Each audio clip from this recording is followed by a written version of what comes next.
Alright.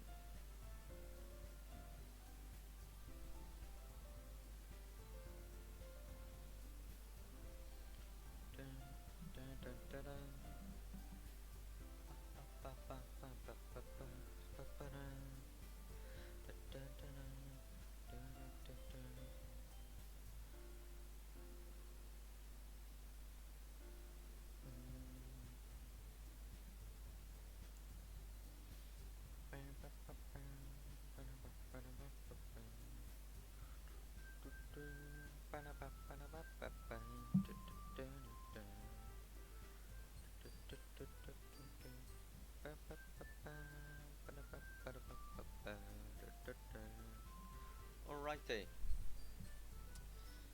Okay. So, today we're gonna make progress. Alright? We're gonna make progress today. Okay? Because we didn't last time. Because we're only on day 2. Hopefully, I want to aim to get to like day 5 at least. I don't know when this stuff starts happening. Let me actually check that. Let me check.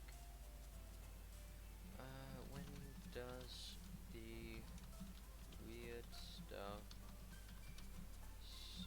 start in Doki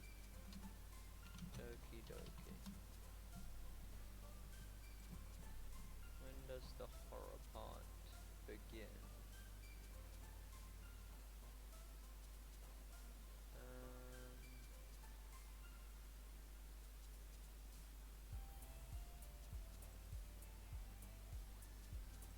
When will the scary start?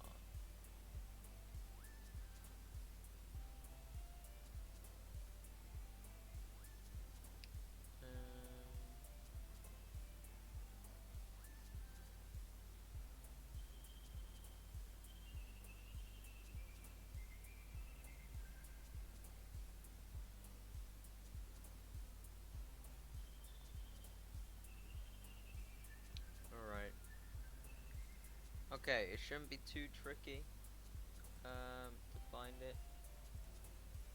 But we got it, no problem. Okay, so yes. Alright, we got it. So, we gotta write the poem first, obviously.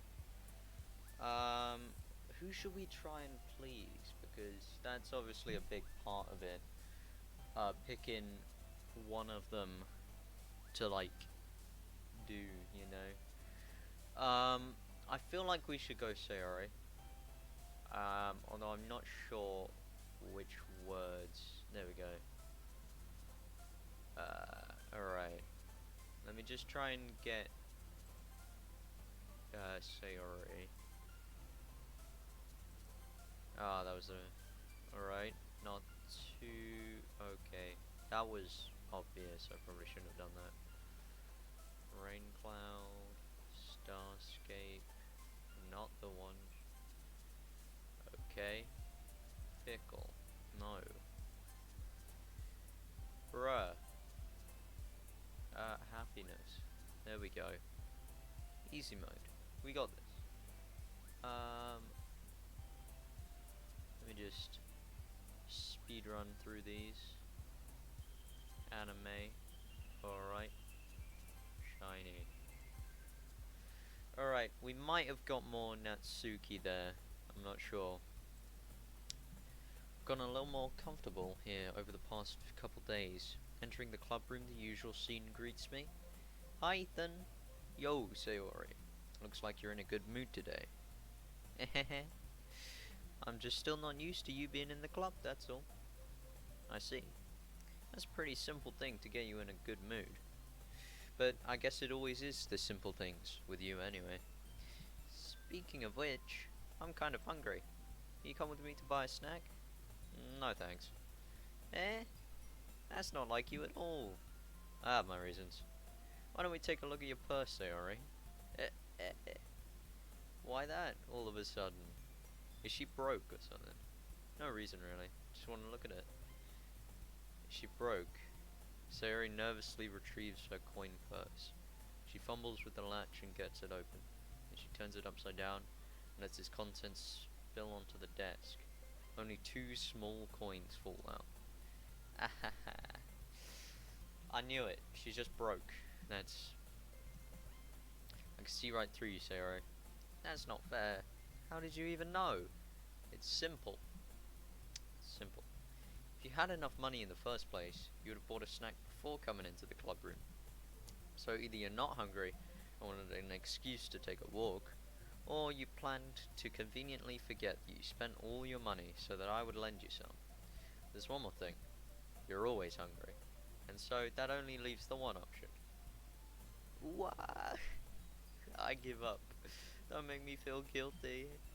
If you feel guilty, that means you deserve to feel guilty. Yuri suddenly giggles. Eh? I didn't notice that she was listening in. Her face is in a book, as always. I wasn't listening or anything. It was just something in my book. Yuri!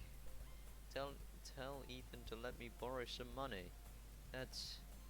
Don't get me involved like that, Sayori. Besides, you should only buy what you can responsibly afford. And frankly, after pulling a mischievous little stunt like that, what suffering is fair enough retribution. Oof, alright. I didn't mean that. I got too absorbed in my book. I really like when you speak your mind, Yuri. It doesn't happen much, but it's a fun side of you. There's no way you could think that. You're right though. I did something bad and now I have to accept the retribution. Alright. Guess there's a little devil inside of us all, isn't there? Sayori knows exactly what she's doing. After all, she told you guys she was bringing me to the club before she even told me. The cupcakes were fire though. I'm not gonna lie. Oh, out of nowhere, something smacks Sayori in the face and tumbles onto the desk. Ow. What was... Eh? Ah. Hello, Natsuki Barker. Thank you for the follow. Much appreciated. A cookie? Sure enough, it's a giant cookie wrapped in plastic. Sayori glances around. Is this a miracle? Is it because I paid my restitution? Retribution.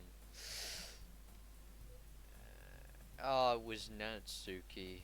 Just smacking her in the face. Hello Isaac, how's it going? So yeah, we're gonna make progress today. And I've decided we're gonna follow Sayori path. It's totally worth seeing your reaction though. That's so nice of you. I'm so happy. Sayori hugs the cookie. Jeez, just eat it. Just eat the cookie. Don't be weird.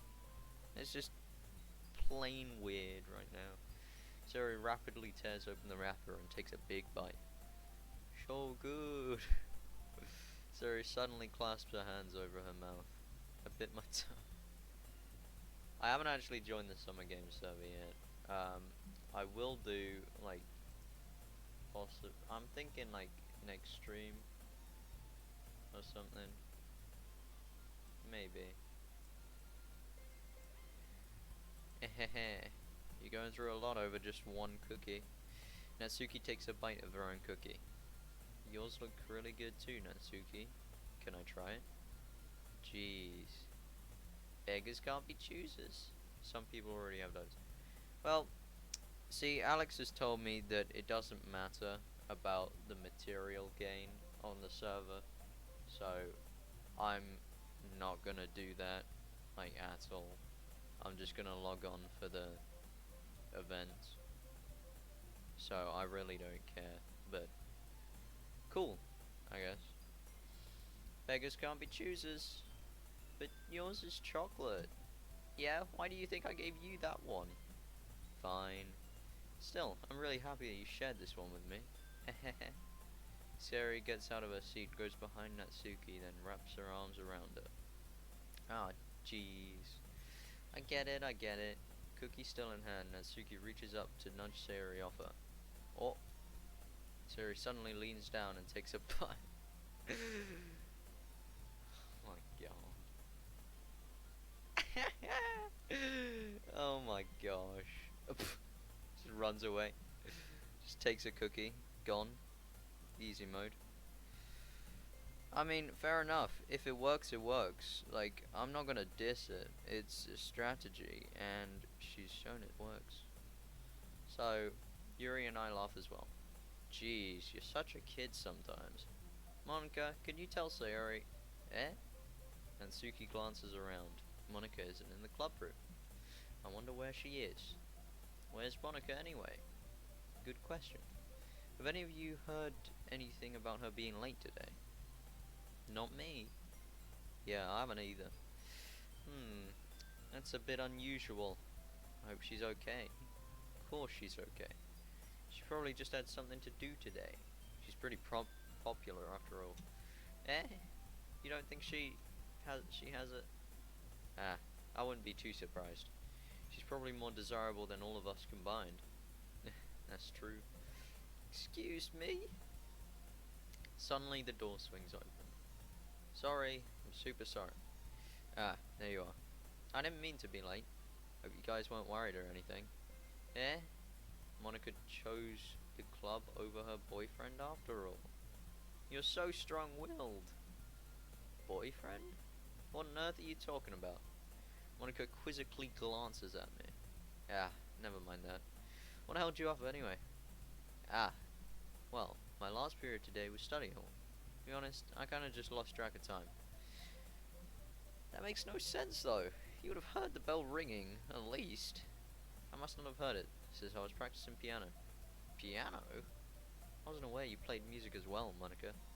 Ah, I don't really. I kind of just started recently. I always wanted to learn piano. Yeah, an instrument is a great thing to learn. It's very fun. I've got the drums and a guitar over there. It's very fun to learn. So, if you want to learn an instrument, honestly, just look it up on YouTube. It's really not that hard. Just look it up on YouTube, just like, how do I play this certain song that I like? And you're like, ah, cool. And then you learn the basics from that and whatever, you know. You should play something for us, Monika. Monika looks at me. Maybe once I get a little better, I will. Yay! That sounds so cool. I also look forward to it. Is that so? In that case, I won't let you down. Monika got the lean again. Look at it! Look at this dude! Look at the lean. Ah, I didn't mean to pressure. I didn't mean any pressure or anything like that. Haha, don't worry. I've been practicing a whole lot recently, and I really love the chance to share once I'm ready. I see. In that case, best of luck. Thanks. So I didn't miss anything, did I? Not really. I choose to leave out Sayori's mischievous escapade. I'm sure Natsuki will end up complaining to her anyway. Looks like everyone has already settled down. Sayori somehow already finished her entire cookie. Yuri is back to her book, and Natsuki disappeared into the closet. Alright, got that transition. Ethan! Sayori suddenly comes up to me. I'm gonna go get some supplies from another classroom.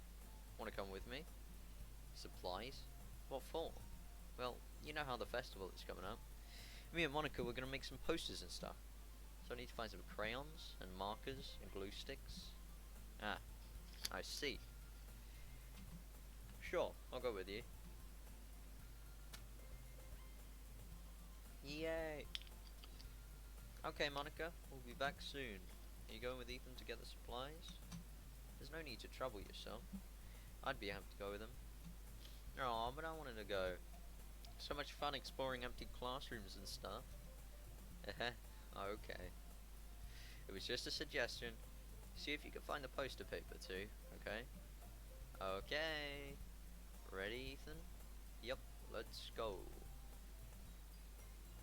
Very cool. Sayori and I exit the club room. I follow behind as Sayori hums and skips around the hallway. Honestly, feels like I'm taking a kid to the mall or something. Sayori finds pleasure in the simplest things sometimes. Hey Sayori, what exactly are we doing for the festival anyway? I'm not sure how you would make an entire event out of literature. Me and Monica have it all planned out. Don't you worry. Is that so? Yup. We're gonna do a poetry performance. A performance? What kind? Well, everyone's gonna take turns on stage and recite their favorite poems. Ah, alright. That sounds kinda dull. Ethan, you're not thinking about it the right way at all. It's not just about reading poems, it's about performing them. Like you say, the lines of a poem, like between my feet, the last remaining flower beckons to me. I twist the stem, freeing it from its clinging roots, caressing the final joyous moment between my fingers. But to what ends have I summoned this joy? For now, when I look in every direction, the once prosperous field before me is but a barren wasteland. Dang. Alright. Like that. Sayori. How do I put this? I'm sure it's just me, but it's impossible for me to take you seriously when you talk like that. Eh? We got the finger alert. We got the touchies. You meanie. I'm working super hard on this, you know? I know. I just meant it's a pretty unordinary contrast to your cute self. Don't say that. It's embarrassing. But I guess that means I'm doing a good job. Yep. I guess so. Yeah, I'm so excited. The festival is going to be so much fun. Sherry spins herself around in the hallway again. Hey Ethan, the classroom over here is empty. Let's begin the mission. The mission, eh? It's been a long time since I've spent time with Sayori like this. But in the end, she hasn't changed one bit. She's nothing but a ball of sunshine, drawing happy vibes from the world around her. It's a pretty nostalgic feeling for me. As the years went by, I began to hold myself up in my room more and more. So going and venturing with Sayori brings about a special sort of feeling I'd forgotten I had in me. The two of us enter the classroom. Sayori heads straight to the closet and I follow. Let's see what we have in here. Crayons?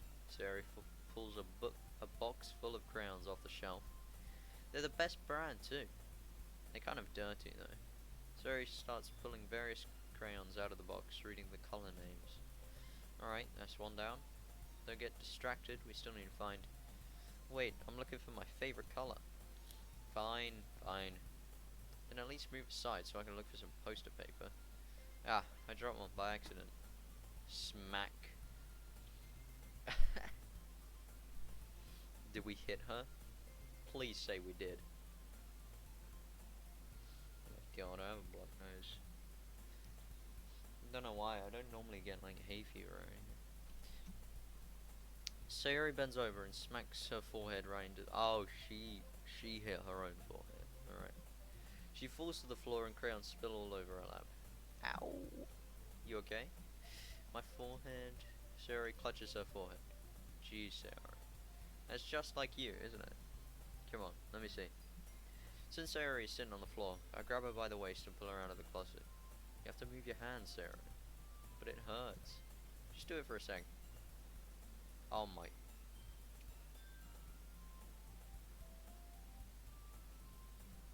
What is this?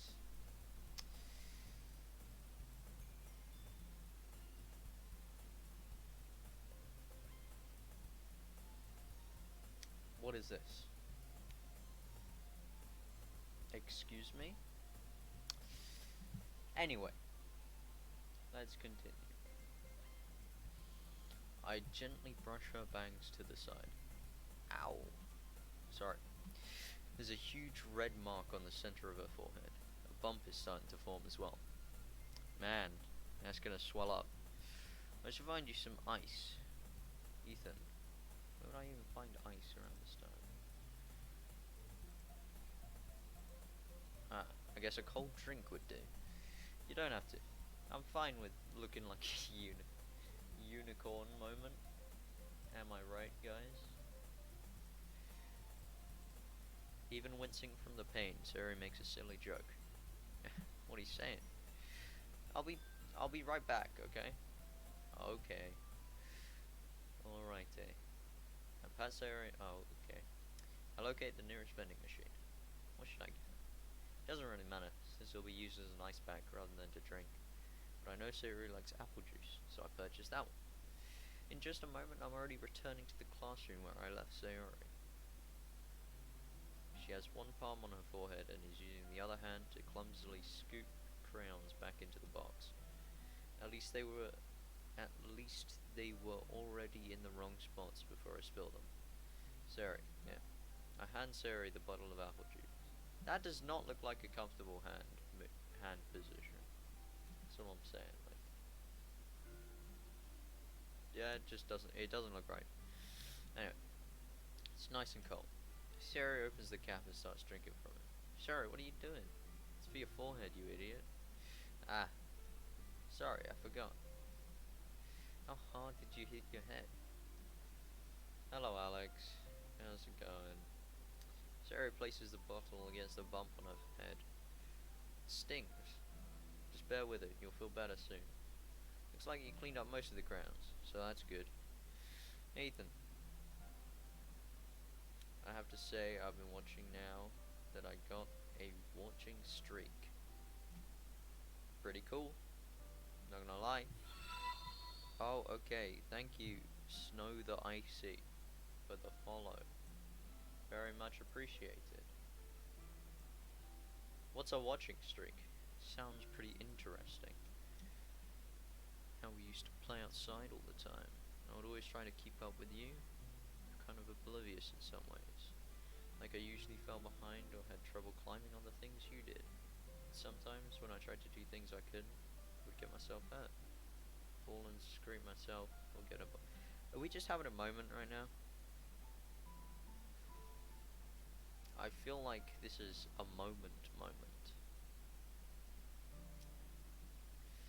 Guess I was always so focused on my games that I didn't pay enough attention to you. Yeah, probably. It sounds cool though. We got a memento right here. I don't think you realize it, but you're always thinking about other people, even after all these years. You're rushing to help me, even though I'm being clumsy. You're really a sweetheart. Don't call me that. And I don't really do this kind of thing all the time. I guess when it comes to you, it just feels natural. Before I even know it, I'm treating you like that. I guess that's what happened when you've been friends for so long. Really? Maybe you're right. I'm so glad that nothing's changed between us. Do you think it will be like this forever? Forever? If I'm honest to myself, there's no telling where we'll end up for college or after that. So it wouldn't be fair for me to make any promises. But, well, I hope so. It's been this long already, right? Can't imagine you ever changing. So my hopes are up. I'm so happy. Sari has a whimsical expression in her eyes. We remain silent for a moment. She's so silly and clumsy on the outside that when I see her deep in thought like this, it makes me not want to disturb her. I guess we should go back. Don't want to worry Monica, you know. Good luck with that. She's gonna see your forehead either way. Not if I hide it. Alright, finally, we're back. After all this time, we have returned. Sari hops to her feet. Ah! She clutches her forehead again. Don't stand up so fast after hurting yourself. Well, I guess it's too late now. Anyway, let's go. I follow Sari out of the classroom. Sari plays with her bags trying to hide the bump, but without much success. In a moment, we make it back to the club room. Ah, you're back. Good timing. I was just about ready to start with sharing our poems. Sari, your forehead. She's fine, don't worry about it. I was playing with the crayons and smacked my forehead into the shelf. Bruh moment. Just revealed to Monica this mass 5-head confirmed. She forgot all the stuff. This is so sad.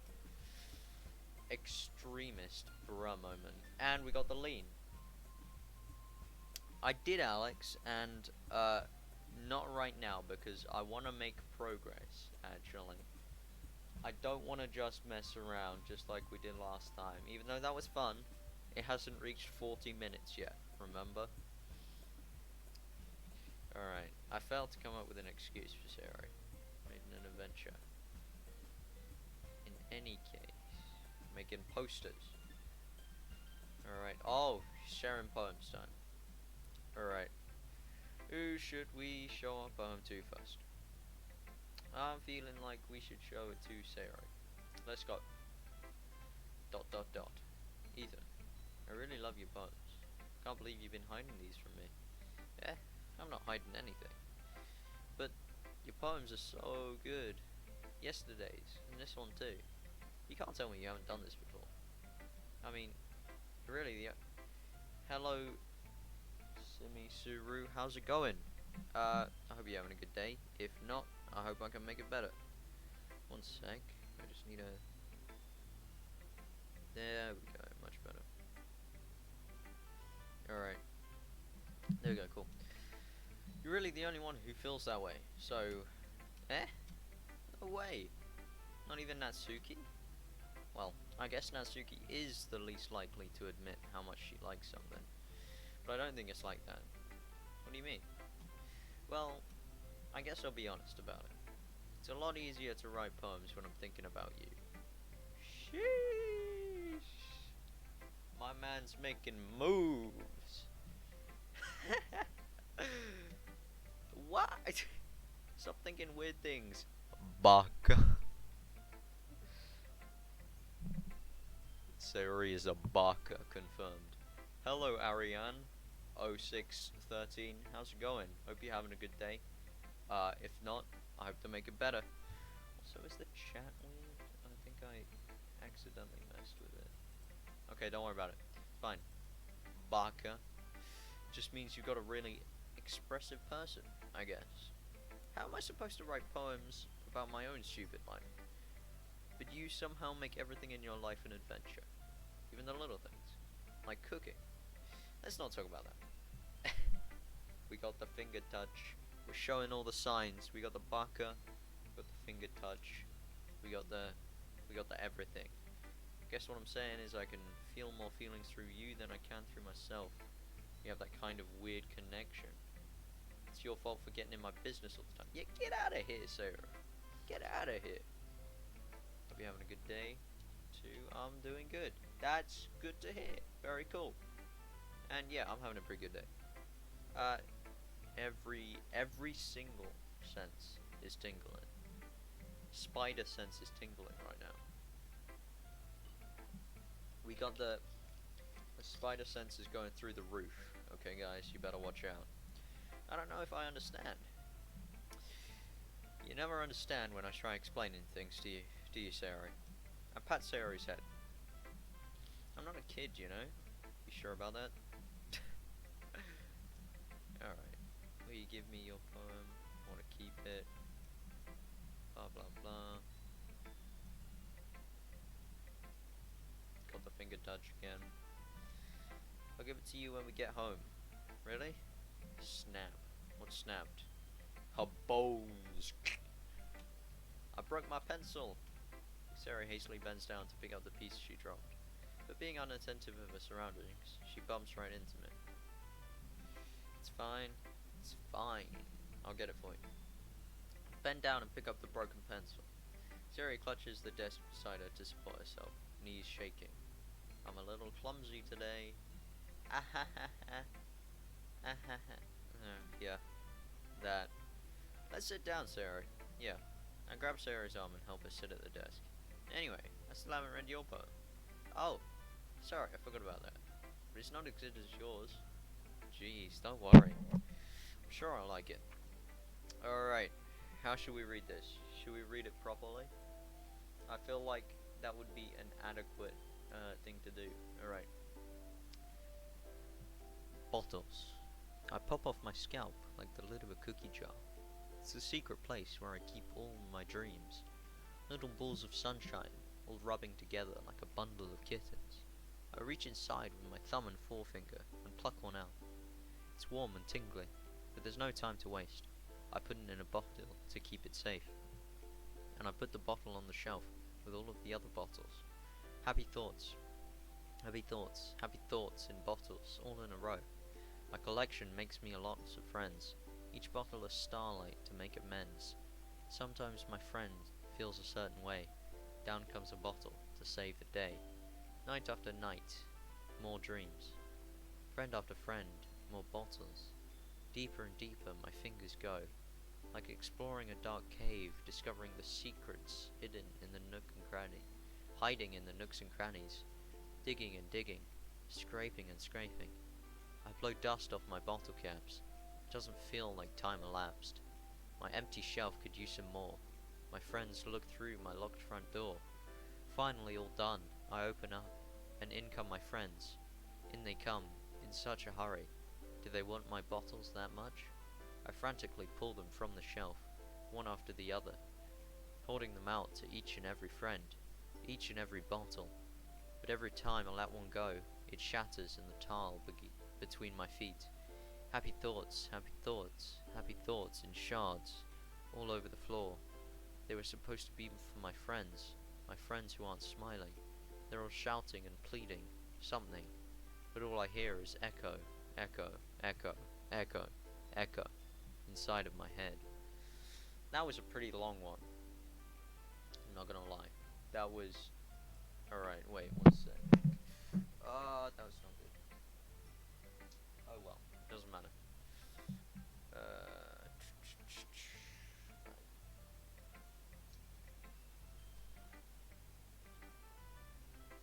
We're pulling out the glasses, my guy.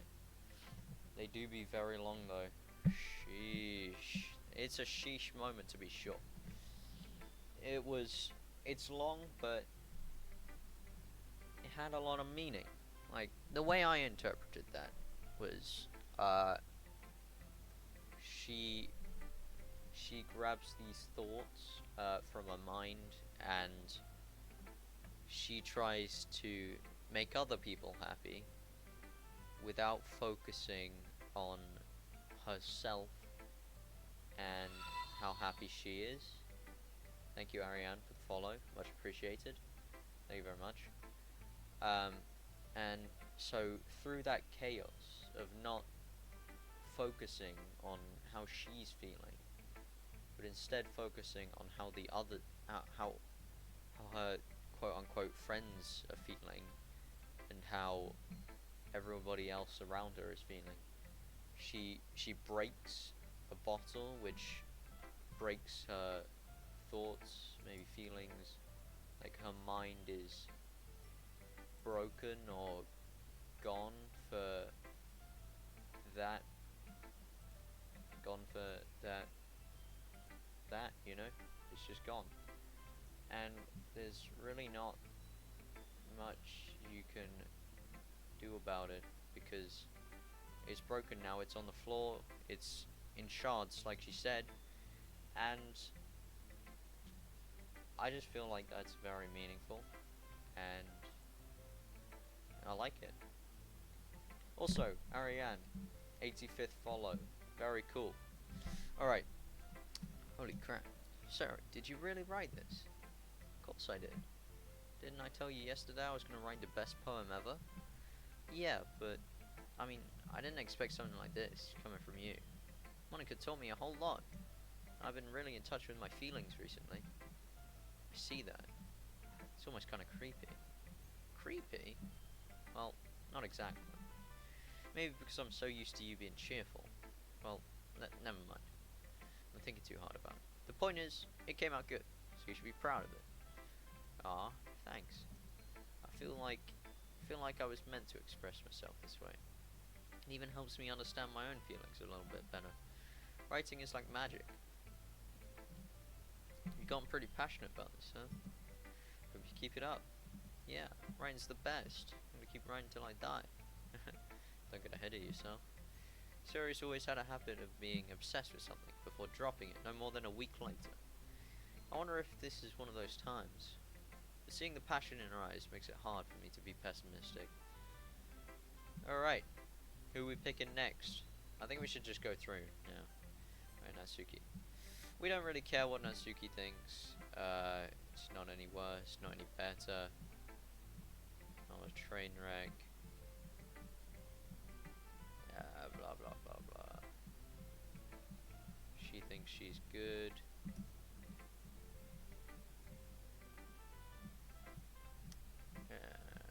Yeah. Alright. Let's read it. Amy likes spiders. You know what I heard about Amy? She likes spiders. Icky, wriggly, hairy, ugly spiders. That's why I'm not friends with her. Amy has a cute singing voice. I heard her singing my favorite love song. Every time she sang the chorus, my heart would pound to the rhythm of the words. But she likes spiders. That's why I'm not friends with her. One time, I hurt my leg really bad. Amy helped me up and took me to the nurse. I tried not to let her touch me. She likes spiders, so her hands are probably gross. That's why I'm not friends with her. Amy has lots of friends. I always see her talking to people. She probably talks about spiders. What if her friends start to like spiders as well? That's why I'm not friends with her. It doesn't matter if she has other hobbies. It doesn't matter if she keeps it private. It doesn't matter if it doesn't hurt anyone. It's gross. She's gross. The world is better off without spider lovers. And I'm gonna tell everyone. Amy does like spiders though. You're right. Alright, so what I'm getting from this, it's about the person who's writing the poem is comparing herself to another girl called Amy, who likes spiders. Alright, not terrible, not too bad. But this person dislikes that fact and doesn't want anything to do with her because of that, because she likes spiders. And with this part right here, it doesn't matter if she has other hobbies, it doesn't matter if she keeps it private, it doesn't matter if it doesn't hurt anybody. This is the wrong way to think. Like, if she has other things she likes doing, she keeps it private. Like, that's her own thing she likes doing. And if it doesn't hurt anybody, if it's not doing anything to anybody, then it's really not that bad. But see, I think the whole spiders thing is a metaphor for something, you know, like, say you like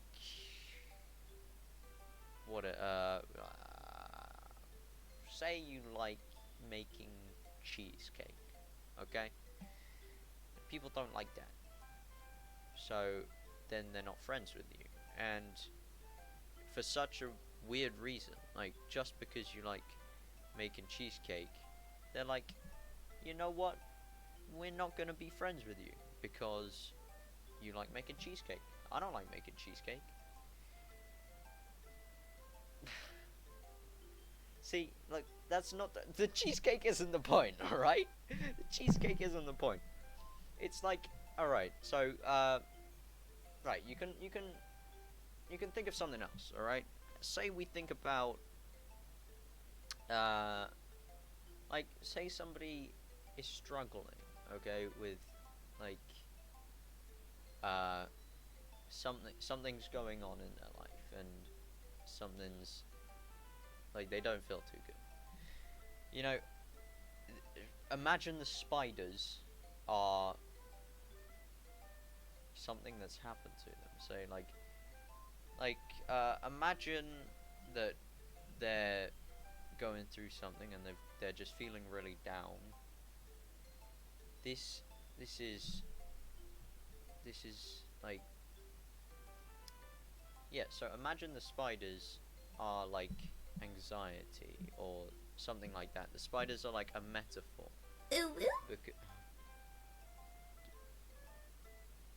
Not the time, but thank you for using those.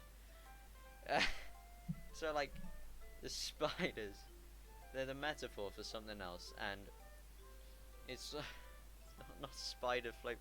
Look, you guys are missing the point. The point is, this is talking about, like, mental stability or how you think about yourself. So, she... So, Amy... What I'm taking from this is Amy has something like anxiety, alright? Maybe something worse, but we're thinking anxiety right now. And so, this person doesn't want anything to do with her because of that one thing. Even though there are so many other things to focus on, this is the one thing they hone in on. Just because they think it's bad, they think it's gross, they think it's terrible. But, yeah, so, like cheesecake. Imagine the spiders at cheesecake. This person just really doesn't like cheesecake.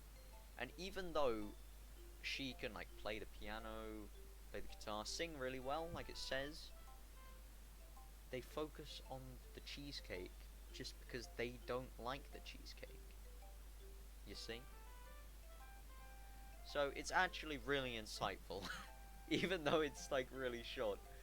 I love this. Like, all the poems are really meaningful. Now I don't want to think about cheesecake. Sorry guys, that's the way it's gotta be. Alright. It's quite a bit longer than yesterday's. Yesterday's was way too short. I was just warming up. Alright. Message is pretty straightforward. You know, no doubt I have to explain it. Sometimes you can explain complicated issues with much simpler analogies, and it helps people realize how stupid they're being.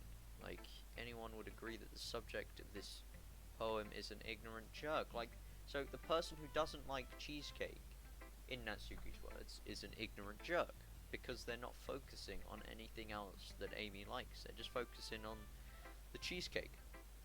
Exactly. See, now we're going back to the cheesecake, and now it really matters. Okay, guys? So, see, now Dolphin's got a point. Alright. I wrote it to be easy to relate to. Everyone has some kind of weird hobby or a guilty pleasure. Something you're afraid if people find out, they make fun of you or think less of you. That just makes people stupid. Yeah. Just made the cheesecake. Let's get a pog in chat for Dolphins making the cheesecake matter. Finally. Alright. I think people really need to learn to respect others for liking weird things. Well, yeah. I understand. Yep, conveying emotions is important. Remember that, guys? I'm not so great at conveying emotions, but that doesn't matter, because as long as you have some kind of outlet, it's fine. And, like, for me, this is mainly my outlet, you know. Later, I'm gonna go listen to Everywhere. Isn't that the freaking Dementia songs? I feel like we should do a stream. How long are they? How long are the Dementia songs? I want to know, because I feel like I should listen to them and then stream it, because that would be really funny. Find it relaxing. Alright, fair enough. See what you bring for today. She like it, she likes it, we're improving. Yep, inspiring, daring, metaphors can go a long way. Yep. I think it's 6 and a...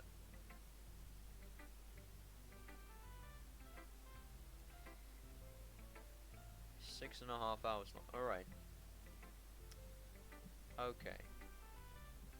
I'll try and do that sometime. Yuri nods, timidly hands me her poem. Alright. So, the raccoon. Okay. It happened in the dead of night while I was slicing bread for a guilty snack. My attention was caught by the scuttering of a raccoon outside my window. That was, I believe, the first time I noticed my strange tendencies as an unordinary human. I gave the raccoon a piece of bread, my subconscious well aware of the consequences. Well aware that a raccoon will always, that is fed will always come back for more.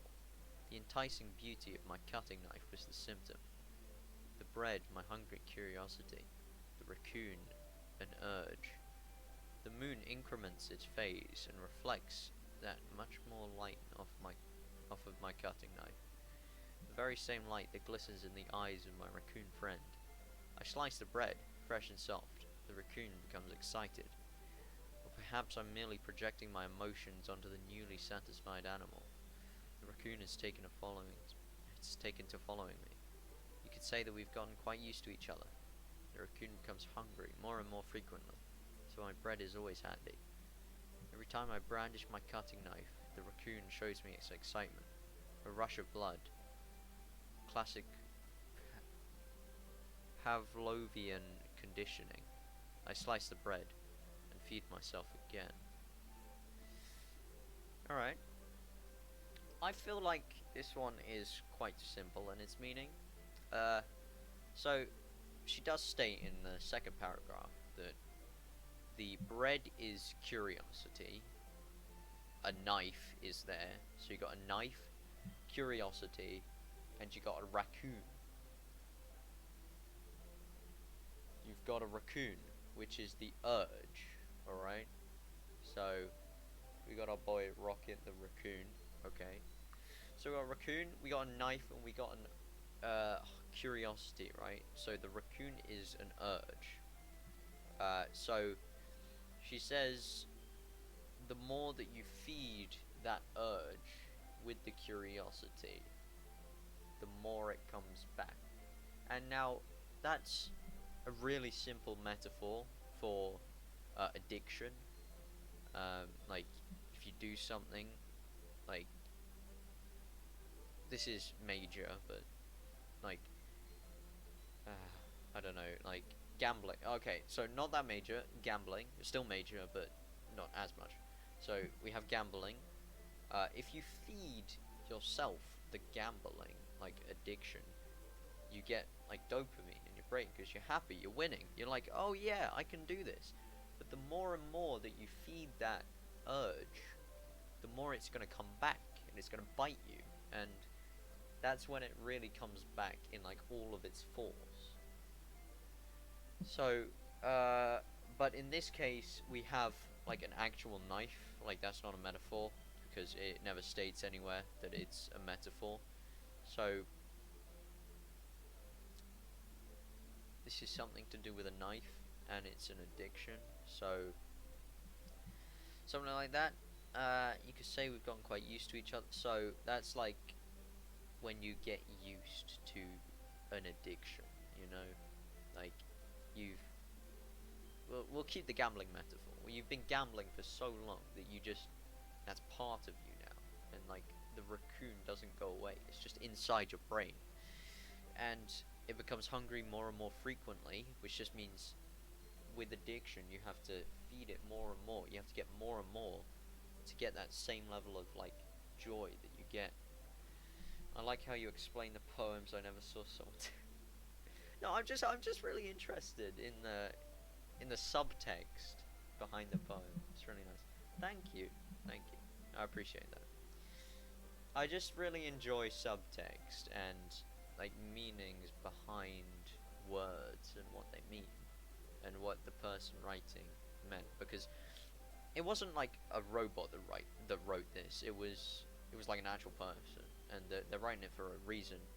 And I find decoding that reason really interesting, because I've been told by many people that I have like a logical brain, and I like to like decipher things, and like I take things apart, like just because, and like put stuff back together, and I find it really interesting. So it's interesting to take apart something not physically, so like you don't have to put anything back together, which I really like. So the raccoon becomes more and more hungry, so my bread is always handy. Now the bread, if we look back, is the curiosity. So they've always got that curiosity in their mind, ready to feed the urge, which is the raccoon.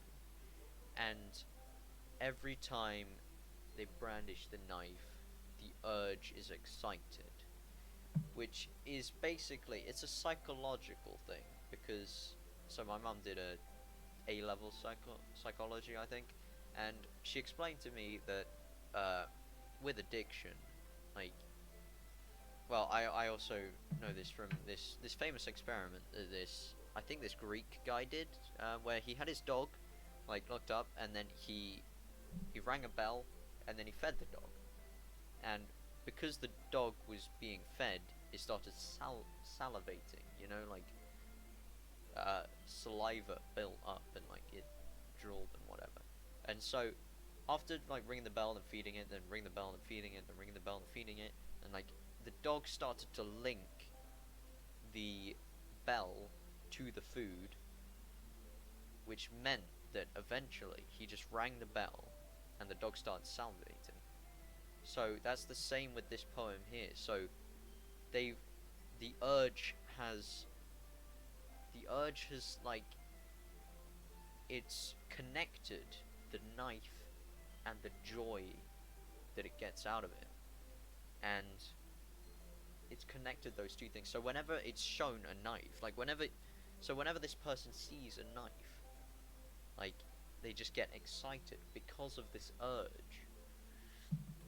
And I think that's what it's showing there. It's I think so I think this poem is about self-harm and how it can be quite addicting.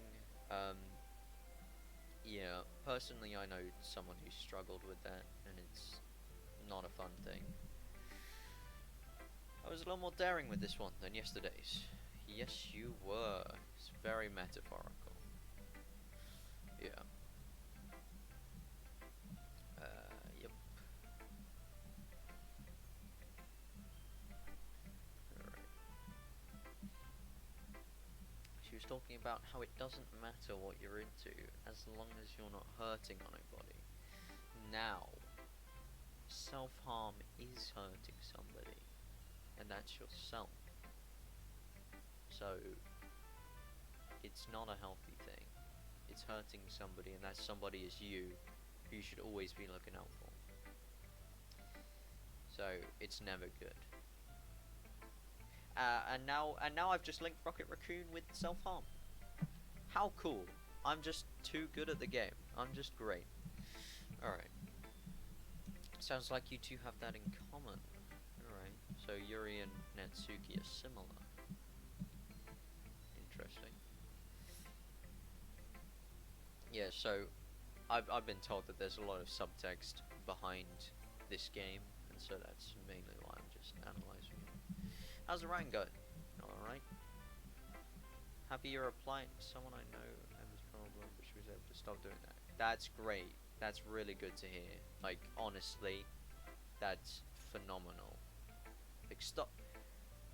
I know from experience that stopping an addiction is really hard, and if you're able to do that, I bow to you. Like, that's a great thing, and it's so good. Like, is she better off? Oh, well, yeah. Is she better off now? Because I bet that she is. Because it's such a great feeling when you're just finally free from this thing that's just been pestering you all of this time. The raccoon inside your brain is just you finally got it to leave, and it's a wonderful feeling. So if you're struggling with something, you should probably see somebody and get them to help you work through it. You know, yeah, it was hard to do, but she managed to stop. Yeah. See, that's the great thing about it. Did she have any help or anything? I mean, if you don't want to answer anything, it's fine, you know. But yeah, you know, like it's great because the best resource that you can use to help yourself mentally is somebody else. Like just talking to somebody, because we can basically come up with the inverse by saying, well, we know that like 3 months without human interaction makes you crazy, like mentally insane, and so therefore talking to somebody will stop that from happening. So it's just good, you know? It's good all round. Maybe soon you'll come up with a masterpiece. You never know. You want to share what you wrote for today? Give my poem to Monica. Alright, it's pretty good. Makes me think of Sayuri, like the other one you wrote. You two are like the dynamic duo. Hell yeah, we are. That's kind of exaggerating it. Yeah, probably. You do spend a lot of time with her, even in this club, don't you? And again, I don't blame you for being a little shy. I'm just teasing, I'm so quirky. Do the lean, you know? Get the Michael Jackson lean in here. All that. Alright, let me just read your poem. Oh my god. Oh my, I'm gonna have to open the window. Like, it's got to that point.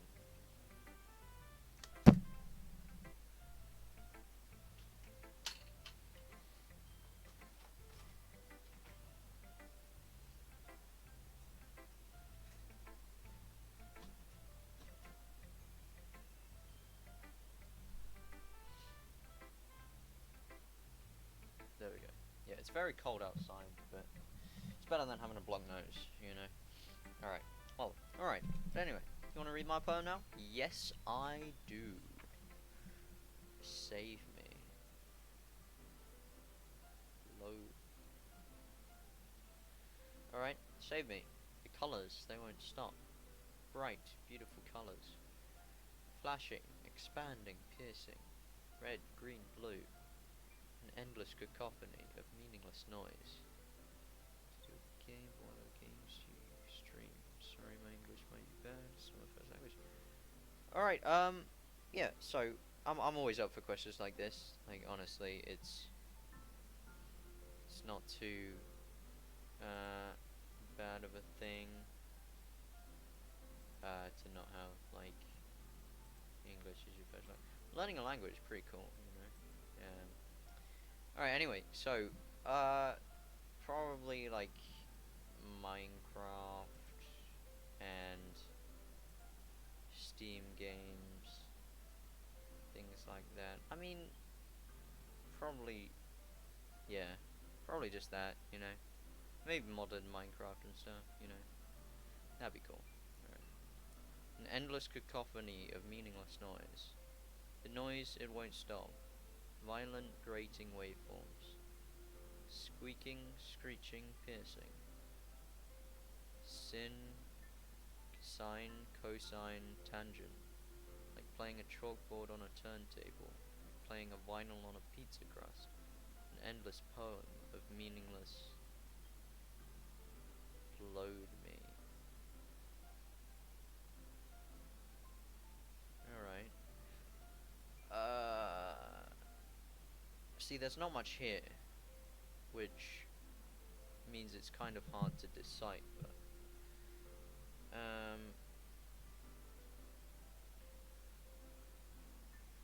Well, sine, cosine, and tangent, they're maths things, right? Like Pythagoras' theorem, if you know what that is. But the interesting thing, save me, load me. Obviously giving us some kind of indication to saving. So let's save. There we go. We saved. Just in case, you know. It's even more abstract than your last one, huh? Got the lean. Guess it's just the way I write. Sorry if you don't like it. No, I never said that. It's just the kind of thing I've never really seen before, I guess. Kind of like playing with my space on the paper. Choosing where and how to space your words can totally change the mood of a poem. It's almost like magic. The way I wrote the lines really short makes it feel like they're trying to speak over the noise. Oh yeah, I never thought of that. Like, shortening your sentences in, like, English and stuff, it means, like, you're building suspense or something, which is interesting. See, it's hard for me to tell what it's about. Sometimes asking what a poem is about isn't the right question. A poem can be as abstract as a physical expression of a feeling. Yeah, that's right. Or a conversation with the reader. So putting it that way, not every poem is about something. Anyway, here's Monica's writing tip of the day. Sometimes you'll find yourself facing a difficult decision. Ah, yeah. Yeah. When that happens, don't forget. When that happens, don't forget to save your game. You never know when you might change your mind. When something unexpected might happen. Is this tip even about writing? What am I even talking about? That's my advice for today. Thanks for listening. Oh, I didn't like that. I don't like that. I don't like that. No, no, no, no. Okay, everyone. We're all done reading each other's poems, right? I have something extra planned today, so if everyone could come and sit at the front of the room. It's about the festival, kinda. Is this your first time playing DDLC? Well, technically, no. Because, so basically, you might know him, the man himself, Mr. It's Anchovy, Alex Anchovy, Anchovy Man. He's, so basically, we downloaded it for fun, you know. This was like before I started streaming, like a year ago, something like that. We downloaded it for fun and we just played for a bit. We only got to day 2 though, because I'd heard things about it that it was like meant to be like really creepy and like psychological, which is why I'm analyzing these things. But at day 2 you don't really get that. Like, it's only now that we've got to day 3 that we've got that. So we kind of just stopped at day 2, which now I see that we shouldn't have done that, because there's obviously a lot more subtext than I first thought. So yeah, technically I played it before, but I've never got up to this point before. That's a concern of mine as well. I don't really do well with last minute preparations. Don't worry so much. We're gonna keep it simple, okay? We won't need much more than a few decorations. Siri has been working on posters, and I've designed some pamphlets we can give out during the event. Okay, that's great and all, but that doesn't tell us. Okay. Yeah, I gotta go. It really hurt my FPS. Okay, I'll allow it this time. I'm kidding. Yeah, good luck on the rest of your game. Cool. Yeah. Have fun doing whatever you're doing, Isaac. Have fun, yeah? Alright. Don't forget to smile, alright? Have some fun, okay? Alright, I'll see you later. But that doesn't tell us what we're actually gonna be doing for the event. Ah, sorry, I thought you heard all about it yesterday. We're gonna be performing! Woo! Performing.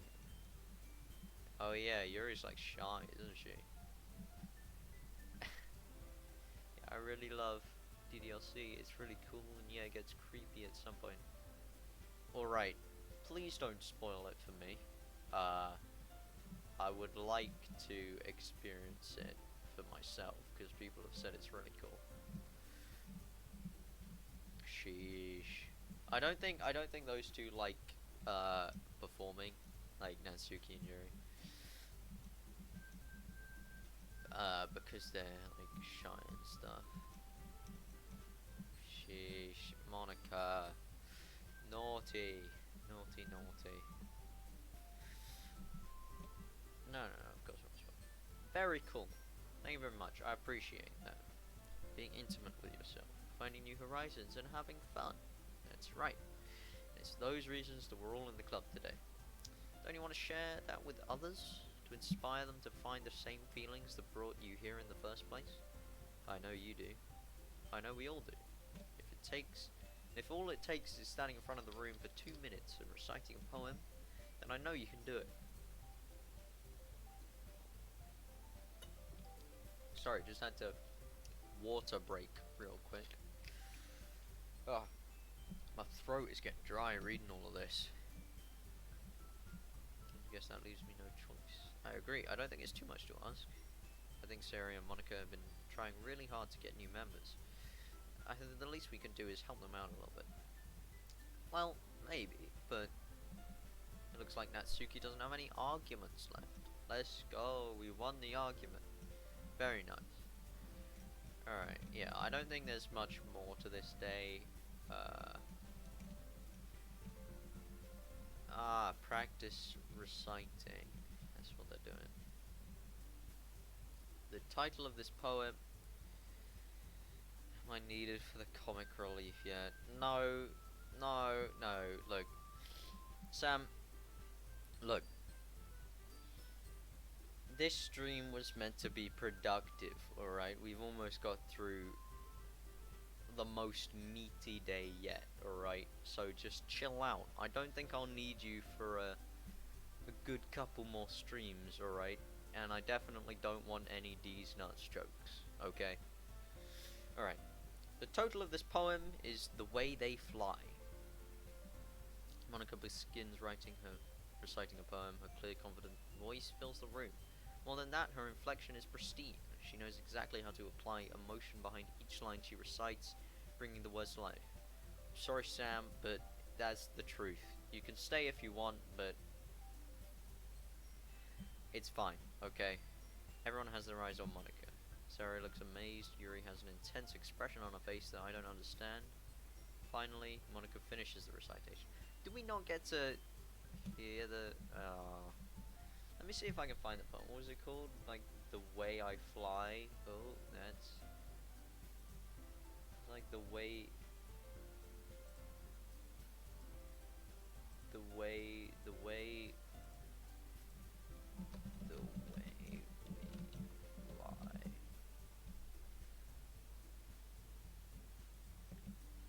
Poem.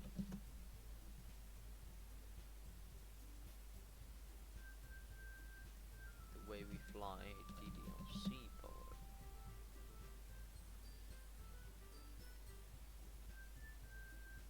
Alright, I don't think there's something there. Okay. That was so good, Monica. Thank you very much for setting a good example. Yuri's going next. Alright. This poem is called... It's called After Image of a Crimson Eye. Let's go check that. See if that's a thing. After Image of a Crimson Eye. Steam community, yeah.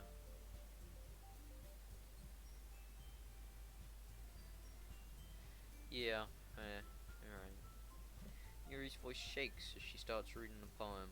Just a moment ago, she practically refused to do this. Why is she suddenly putting in so much effort? As Yuri gets past the first couple of lines, her voice changes.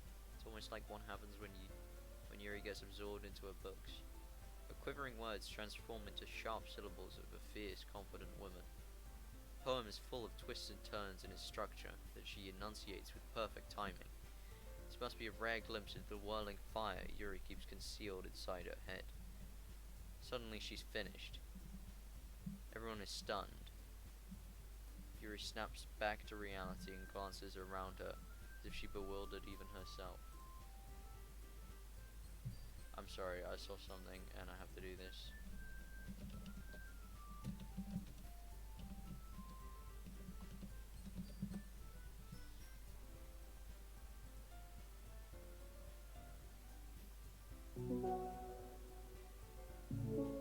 I don't know what this video is. Snap back to reality.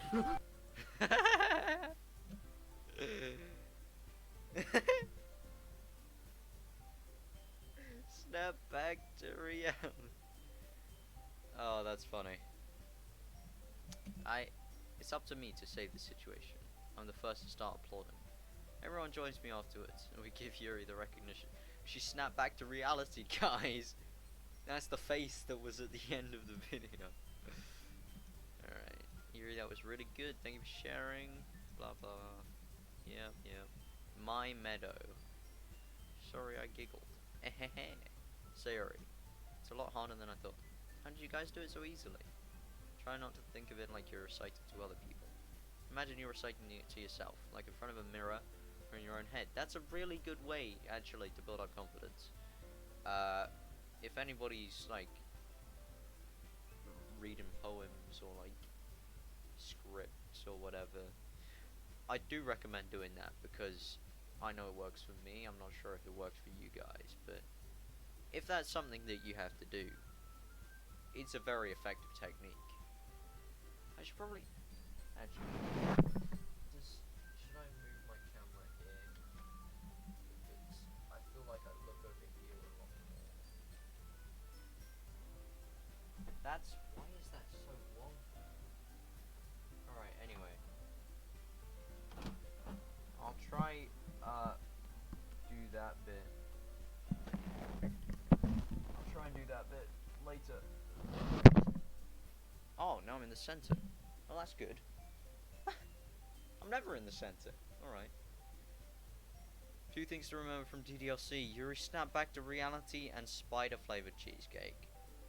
That's all you gotta remember. And then that's the game. Sayori begins a poem. Sometimes it feels like somehow it feels like her soft voice was made as a perfect match. The poem isn't aimlessly cheery like Sayori is. It's serene and bittersweet. If I were to read this on paper, I probably wouldn't think much of it. Hearing it come from Sayori's voice almost gives it a whole new meaning. Maybe this is what Sayori meant when she said she likes my poems. It's like I get to reach more deeply into someone I thought I knew through and through. Sayori finishes and we applaud. I did it! Good job, Sayori. I guess that's a good sign. What does that even mean? It came out nicely, Sayori. The atmosphere of the poem fits you really nicely. But it might be that other poems wouldn't work quite as well. Yeah, I don't really understand.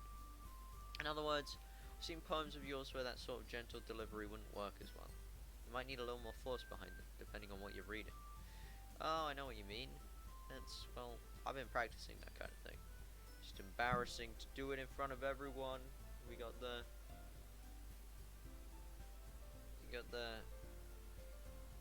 ooh-woo in the chat. Can somebody play the ooh-woo noise, please? Okay, I guess not. We're moving on. I'm kidding. Okay, don't worry.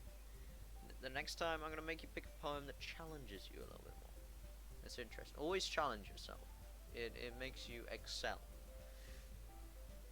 Natsuki's next. Might as well get it over with. It's not like I have much of a selection of what to read. Just have to go with what I wrote for today. Ooh woo. Let's go. Got the ooh woo. I stand up and step in front of the podium. Everyone has their eyes on me, making me feel terribly awkward. I recite my poem. Since I'm not exactly confident in my own writing, it's hard to put energy into it. Despite that, once I finish, I receive applause anyway. Sorry I'm not as good as anyone else. Don't worry about it so much. I think it's less about your abilities and more about your lack of your confidence in your writing. That's something that'll improve over time though. Yeah. Oh god. Sorry if I'm late, the stream is already. It's fine, don't worry about it. I know it's delayed. I was kidding when I said that, but thank you for doing it. Oh my god. Oh my god, my nose is not cooperating. Alrighty then. That just leaves you, Natsuki. Yeah, I'm going. Natsuki begrudgingly gets out of a seat and whatever. The poem is called. It's called. Why are you all looking at me? Because you're presenting. Anyway, the poem is called Jump. What's the poem called, guys? What's the poem called? No, go away. What's the poem called? What's the poem called, guys?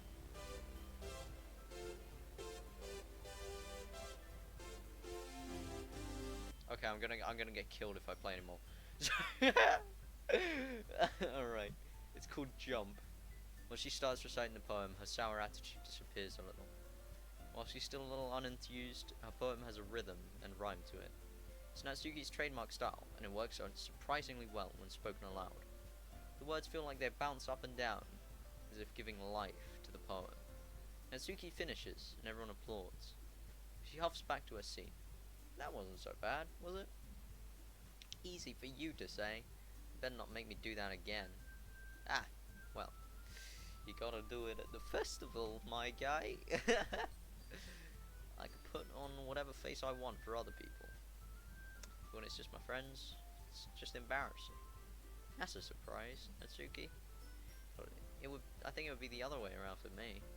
Well, that's just how it is. So, I guess in that case, you won't have to worry. You won't have much to worry about for the festival. That said, I want to thank everyone for coming through. It might be hard, but I hope you all have an idea of what it's like now. Make sure you pick a poem and get enough practice before the festival, okay? We'll be making pamphlets, so let me know ahead of time what you'll be reciting. Jeez. You should probably find some other poems to recite instead. That's fine too. Doesn't have to be your own. I'm already pleasantly surprised that you're putting in all this effort for the club. Makes me really happy. Get the lean. Get the lean, guys. You gotta do the... Shall I do the lean again? Oh gosh. Let's do the lean. Oh my gosh. Let me step back. Oh god, my headphone cable is too short. Do the lean, guys. Alright, Anyway, we're back. Don't worry about it, it's fine. Makes me really happy. Yeah, no problem. Okay, everyone. I think that's about it for today. I know the festival is coming up, but let's try to write poems for tomorrow as well. It's been working out really nicely so far, so I'd like to continue that. As for the festival, we finish planning tomorrow, and then we'll have the weekend to prepare. Monday's the big day. I can't wait. I can do this. I can do this. Alrighty. I stand up. There's no way I'll be able to find the same enthusiasm as Sayori and Monika, but I try my best to get through it. It's for the sake of the club. And impressing Monika. Then I'll have to do my best. Ready to go, Sayori? Yup. Look at you two, always going home together like that. It's kind of adorable, isn't it? Look at this, look at this. Look at her tooth. You got that vampire tooth, like always. Jeez, guys. Don't make such a big deal out of it. It must have been a little nice, though. Well, how am I supposed to respond to that? It's okay, Ethan. You don't have to say it. Whatever. Let's go already. Alright, and now we're finally back. I walk home with Sayori once more. Even though it's only been a few days, a lot of things have really changed. But today, Sayori is being a little quieter than usual on the way home. Hey, Sayori. Sorry, I was spacing out. Yeah, no wonder. I was thinking about something from earlier, like how we get to, Sayori fumbles with her words. So let's just say that one day, Yuri asked to walk home with you. Huh? What'd you do? What kind of question is that? You kind of put me on the spot here. Oh shit. Well, we will go in the Sayori path anyway. Oh my god, my camera's all messed up now.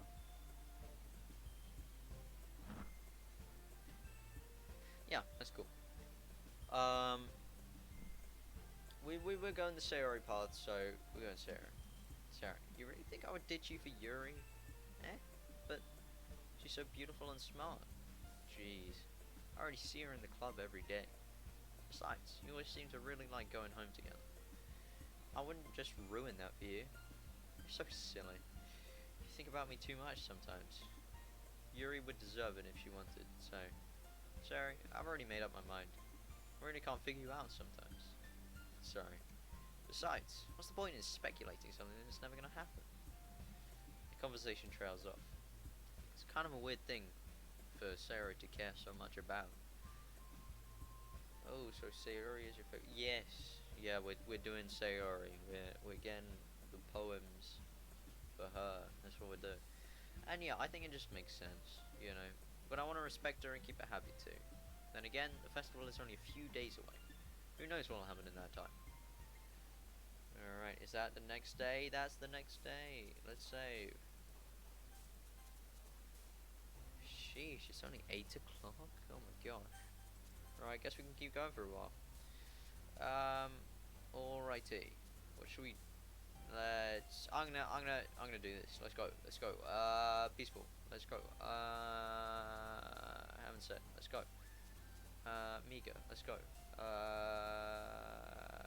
Melancholy. Let's go. Vacation. Let's go. Jumpy. Let's go. Childhood. Let's go.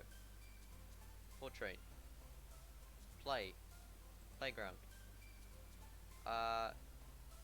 Tragedy. Pout. Comfort. Unrequited. Sugar. Disarray. Tenacious.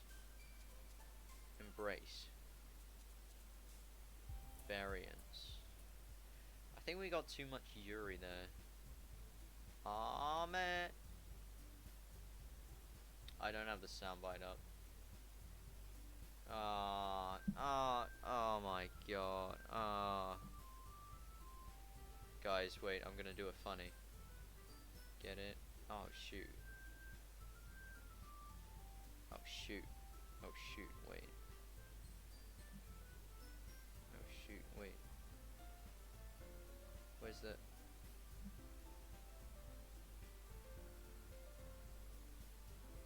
It's not working. Creeper. Oh man. Oh wow, it's actually 3 p.m. where I am. The time difference. Dang time zones, my guy. Alright. Oh man. I'm the last one here again. Don't worry, I just walked in too. We practicing piano again? Yeah. Must have a lot of determination. Starting this club, now picking up the piano. Well, maybe not determination, but I guess passion. Wait a second. Determination? Is that an Undertale reference? Undertale reference moment? Undertale pog? Undertale passion? I'm super happy that you're all willing to help out for the festival too. I can't wait for the festival. It's gonna be great. Weren't you complaining about it yesterday? I'm not talking about our part of the festival. But it's a whole day of school where we get to play and eat all kinds of delicious food. You sound a bit like Sayori all of a sudden. Monica, do they usually have fried squid? It's Undertale now. That's just the game. It's just so good, it's transcended the game that it is. Squid? That's a pretty specific thing to look forward to. Oh, come on. You saying you don't like squid? You, of all people? I didn't say I don't like it. Besides, what do you mean you of all people? Cause it's right in your name. Monica. Yeah? It's not how you say my name at all. Also, that joke makes no sense in translation. Anyway, that joke makes no sense in translation. So let's see it. Translate English to Japanese. Squid. Oh. Ika. Ika. Ika. You learn something new every day. Monica is squid. Question mark. Ah, never mind. So Monica's breaking the fourth wall. That's pretty interesting. Let's just focus on our own event for now, okay? Fine, fine. Your actions aren't as funny as Yuri's or Sayori's anyway. Excuse me. Where is Sayori anyway? Oh, there you are. Sayori's sitting at a desk in the corner of the room, looking down at nothing. Monica is a squid. She just is. I walk over to her. Hey, Sayori. I wave my hand in front of her face. Eh? You're spacing out again. Sorry. Don't mind me. You can go and talk to everyone else. Huh? Is everything alright? Of course. Why wouldn't it be? Just feels like you're a little off. Sorry for assuming things. Jeez, you worry too much about me. I'm fine, see? Sure, Sayori shows me a big smile. Don't let me distract you from having fun with everyone. Well, alright. If you say so. I hurriedly glanced at Sayori before turning back toward everyone else. The conversation has already dispersed, with everyone back to their usual activities. Maybe I should ask Monika if she's noticed anything about Sayori recently. Since they've been preparing for the festival, they must be spending a lot of time together. I timidly approached Monika, who is now shuffling through some papers at her desk. Ethan, what's up? Hey, this might sound a little strange, but have you noticed anything up with Sayori recently? Anything up with her? In what way do you mean? Maybe I'm reading into it a little too much, but she seems a bit downcast lately. Oh? You think so? Can't say I've noticed anything about her. Monika peers around the room at Sayori, who is idly dragging a rubber razor up and down the desk. Maybe there is something on her mind. But I'm surprised I'm not the one asking you, Ethan. You certainly know her a lot better than I do. Yeah, but she's never really been like this. She's always talked to me about the things that bothered her. This time when I asked her, she was really dismissive. Sorry, I know it's not your problem. I just wanted to ask if you knew anything. So I'll drop it now. No. It's important to me too. I mean, I'm also friends with her. And I also care about the well-being of my club members, you know? Maybe I'll try talking to her myself. You sure about that? She just seemed like she wanted to be left alone. You sure? Maybe she just has a hard time bringing it up with the person of interest. Person of interest? What do you mean by that? I'm saying maybe the thing on her mind is you, Ethan. Me? How on earth would you come to that conclusion? Well, I probably shouldn't say too much, but Sayori talks about you more than anything else, you know? Eh? She's been so much happier ever since you joined the club. It's like an extra light was turned on inside of her. What? No way. Sayori is always like that. She's always been full of sunshine. It's not any different then. It's not any different now than it always has been. You're so funny, Ethan. Have you ever thought that maybe you've always seen her as so cheerful? Because that's just how she is when she's around you.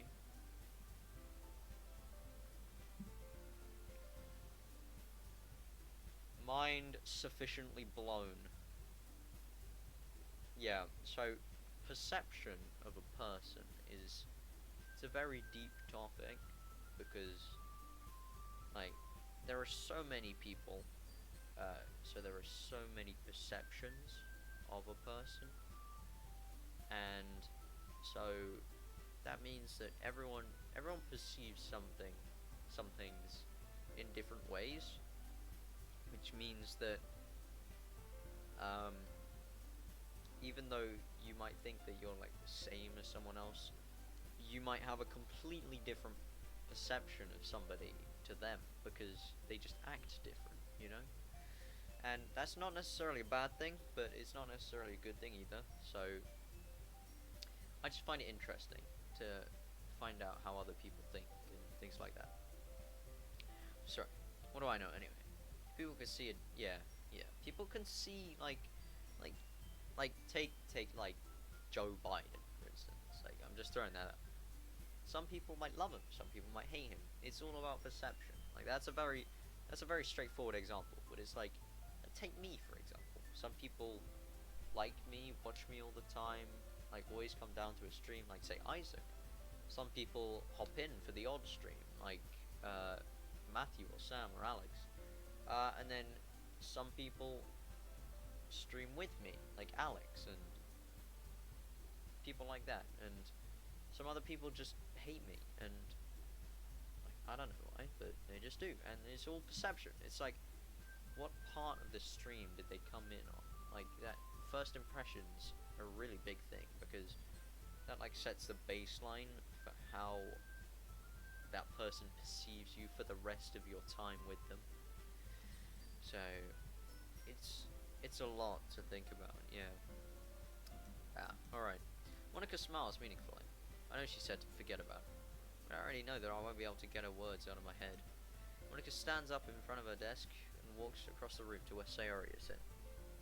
I watch her kneel down next to Sayori and gently talk to her. She's keeping her voice so quiet that I can't hear her from here. I sigh and sit myself down. I know Sirius told me not to worry about her and to have fun with everyone else. But that's impossible to do when she's behaving like this. Exactly how much do I care about her? That I'm letting this weigh down on me so much. Now it feels like I'm the one behaving out of the ordinary. There's nothing I could do besides wait for Monica. Okay everyone. Until some time passes, Monica calls out the club room. Why don't we share our poems now? Let's go. Right. Okay. Let's go Sari first. Again. This is your best one so far. It's really nice, Ethan. Thanks. Uh-huh. Sari, you've been a bit quiet today. Is everything alright? Eh? Of course. Everything is just fine. Maybe it's because I'm just a little tired today. Hello, KGB. How's it going? Finally, you made it. Happy to see you. Very nice. Yeah, I know you were asking, but yeah, we're here now. So yeah, basically, let me give you the rundown. We have discovered a whole lot of like subtext behind the game, like the poems that they write, and like there are a lot of meaning behind them, and it's very interesting to think about that. So that's basically what we did. I was watching someone play HOI 4. I don't know what that is. Could you please enlighten me as to what that is? That would be very much appreciated. Do you want a nap or something? No, that's silly. Don't worry about me, okay? I only want to see the smiles on your face. Oh, alright. See, that's a bad mentality. Not caring about yourself and only caring about what someone else thinks. It's really damaging. It's a really damaging mental place to be in. And that's why I always give the advice, even though it sounds selfish, always look out for yourself first. Like, there's nobody more important to you than you, alright? So, wherever you are, whoever you are the most important person to yourself, alright? So never forget that. Never forget that you are the most important person in your own life. So take care of yourself. Hearts of Iron. Sounds interesting, actually. Strategy game. Nice, actually. Yeah, sounds interesting. If there's 4, it must be good, you know? Still a little surprised. I really thought you'd try writing your poems like the way Yuri does, or even Natsuki. But in the end, yeah, I guess you're the one who likes this one the most. Why? You want to get closer with everyone else? The music has stopped, and I'm worried. The music stopped. It's done this before, and nothing happened, but... Oh.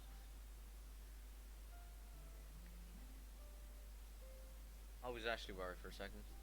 'Cause based on the subtext, no music is not a good thing. Alright. Wait. Of course I do. That doesn't mean I need to try so hard to impress them. I still don't understand you the most, Sari. I know you have to sometimes put up with me. That I have to sometimes put up with you. But we have a wavelength or something. This is how the poem came out. Sometimes it feels like you're the only one exciting. You're the only exciting thing in my life. So sometimes it's just easier to write when thinking about you. Sorry? No. Ethan. I don't deserve this. You're too nice to me. Why are you doing this? Sari has trouble keeping her voice steady, all of a sudden. If you had fun with everyone else instead, this would be so much easier. Sari. Glance around the room to make sure nobody has noticed this. Sari. Probably never said this before, but I don't understand what you're feeling right now. Tell me what'll cheer you up. Sari shakes her head. She sniffles and keeps shaking her head. Finally, she gathers herself and puts on a smile. It's nothing, Ethan. Just a little rain cloud. Sorry you had to see that. I promise it won't happen again. Just smiles from everyone, okay? It's all that matters. Go play with everyone else. I'm gonna go home a little bit early today. Sorry. Tell Monica I wasn't feeling well, okay? See you tomorrow. Before I can say anything else, Sarah cheerfully walks out of the classroom, humming to herself. Yeah. She said a thing that wasn't very cool. She said, focus on everybody else's smiles. That's not a good thing to say. This one's alright. Alright? Well, yeah, about as good as yesterday's anyway. I see what you're going for, but it's not really my style. I mean, that's fine. I'm mostly just glad that you're trying a little bit. Of course I'm trying. Why are you so emotionally invested in my poems anyway? Isn't that more of a compliment to me? No, gross. It's not like I care. It's just that one of us in this club is to make sure you're not slacking off. Really? Well, what if you just end up scaring me away? That's, it's not like you would actually do that. Yeah, you're right. It's kind of fun to hang out here, even if I have to put up with you. Hello, XUK. How's it going? Hope you're having a good day. If not, I hope they make it better. But very cool. Hi. Natsuki's elbow connects with my stomach. Ooh. I was just joking. Oh, I know. Don't worry, I was too. How the hell do you call that a joke? It seriously hurt. Well, maybe it was funny to her. Did you guys see that? You guys do realize if you put emotes in chat, they'll come up on the screen. So, you just got an example there from XUK. So, I guess that's kind of the point. I should really just watch my mouth around Natsuki. Anyway, Natsuki holds her poem out to me like nothing even. Oh yeah, Sayori didn't even show us her poem. Okay. I'll be your beach. Your mind is so full of troubles. Look at it.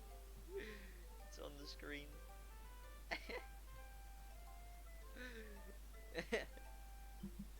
Wow, they're flying everywhere. It's crazy. Yeah. So it's not just that one, but it's like anything. So like if I show you guys,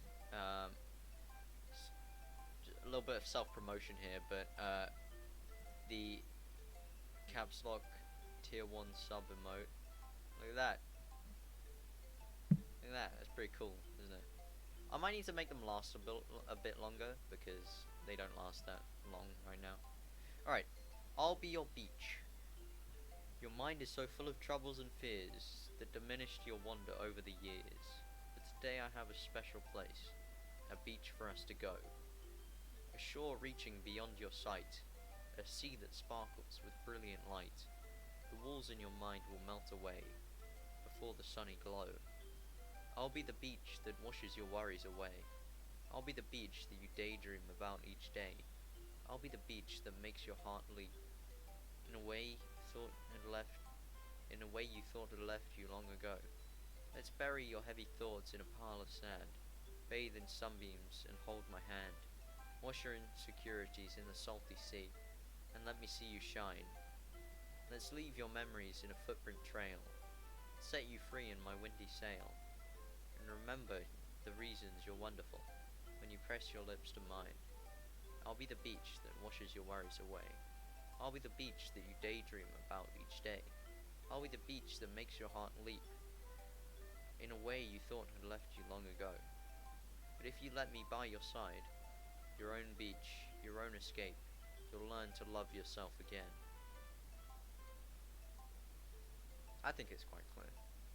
the last line definitely alludes to the fact that she is writing this to cheer somebody up, to make them feel better about themselves. You'll learn to love yourself again. I'll be the beach that you daydream about each day. This person wants to be admired, possibly respected by this person, the person. Yeah, they want to wash your worries away. Let's leave your memories in a footprint trail. Let's like keep your memories, you know. It's quite straightforward, but it's really interesting. The repetition really drives the point home. Like, I'll be the beach. It's really nice. Felt like I kept writing about negative things, so I wanted to write about something with a nice message for once. Besides, the beach is awesome. Kinda hard to write anything negative about the beach. Yeah, well, it's only because of what happened yesterday. I mean, after Yuri and I realized we kind of wrote about the same thing. She wanted to pick a topic and have us both write about it, or whatever. You can really see her doing that too, making us write about a simple topic and then trying to impress me by coming up with something all fancy. It's not like I care, I just did it anyway. I mean, I guess mine ended up being kind of metaphorical too. There's nothing wrong with doing that once in a while. At the very least, it was good practice. Alright, let's go to Yuri. Well done, Ethan. You've definitely improved your writing over the course of these few days. Has my advice been helpful to you? Yeah, definitely. I'm glad. Sharing our writing like this, it's a lot more fun and rewarding than I had anticipated. I need to remember to thank Monica. I think we all felt a little awkward at first, but now it seems like everyone is enjoying sharing their writing and seeing what others think. Guess I can't really disagree. I was afraid this whole thing would be a chore. It's a great way for me to spend some personal time with all the girls in the club, but it's been fun getting to know everyone and their writing. I guess doing some writing myself. Well, have you learned anything about yourself? Eh? You know, you know how I like to say that writing is a very personal way to get in touch with yourself. In the end, it doesn't matter if you're a good writer or a bad writer. And even my opinions are just opinions, you know? As always, I believe what's most important is exploring and discovering yourself. That's comforting. Kind of afraid of disappointing you in some way or another. Eh? Why me? Well, you're always so sophisticated with your writing, and have the most advice to share. Is that so? Yuri thinks for a good minute. That must be terrible. Eh? For me to have become someone whose opinion is fearsome. How unlikable of me. Yuri, it's not as bad as you're making it sound in your head. I just meant that I respect your opinion. I see. I'm sorry, I always overthink and come to those sorts of conclusions. I'm just a little too used to it. Overthinking. Being disliked. Yuri, what am I saying? Sorry, I didn't mean to bring that up. Let's move on. Oh, alright. Do you want to share your poem now? Alrighty. Beach. Ah, so they both wrote about beaches. That's nice. Oh, it's getting late. Alright. This might be the last day we do. Beach. A marvel millions of years in the making, where the womb of the earth chaotically meets the surface. Under a clear blue sky, an expanse of bliss, but beneath grey rolling clouds, an endless enigma. The easiest world to get lost in is one where everything can be found. But one can only build a sandcastle where the sand is wet. But where the sand is wet, the tide comes. Will you gently lick at your foundations until you give in? Will it gently lick at your foundations until you give in? On will a sudden wave, or will a sudden wave send you crashing down in the blink of an eye? Either way, the outcome is the same, yet we still build sandcastles. I stand where the foam wraps around my ankles, with my toes squish into the sand. The salty air is therapeutic. The breeze is gentle yet powerful. I sink my toes into the ultimate boundary line, tempted by the foamy tendrils. Turn back, and I abandon my peace to erode at the shore. Drift forward, and I return to earth forevermore. That's interesting. Alright, I think this second paragraph here is a really interesting metaphor. Because we can only build sandcastles where the sand is wet. I believe that's like we can only create friendships or relationships where the feeling is mutual, but where the sand is wet, the tide comes, which means if the feeling's mutual, there's a large chance of, well, alright, forget that.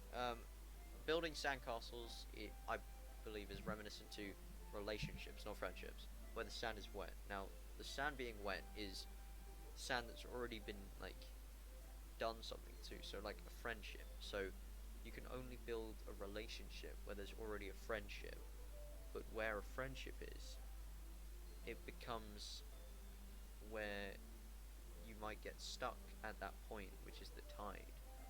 Will it gently look at your foundations until you give in? Is if you've built a sandcastle, like you built this great relationship and between two people, the tide will sweep in and destroy that. Or will a sudden wave send you crashing down in the blink of an eye? That's like, so gently licking is just slowly and slowly, just digging at the foundations until it eventually falls over. Whereas a sudden wave is just bam, it's gone. So either the outcome is the same, we still build sandcastles. So either way it happens, it still happens, but we still build relationships. Alright, I can't get much more from that, but it's nice. I'm aware the beach is a kind of inane thing to write about, but I did my best to take a metaphorical approach to it. Yeah, Natsuki already told me about it. She did? She didn't say anything weird, did she?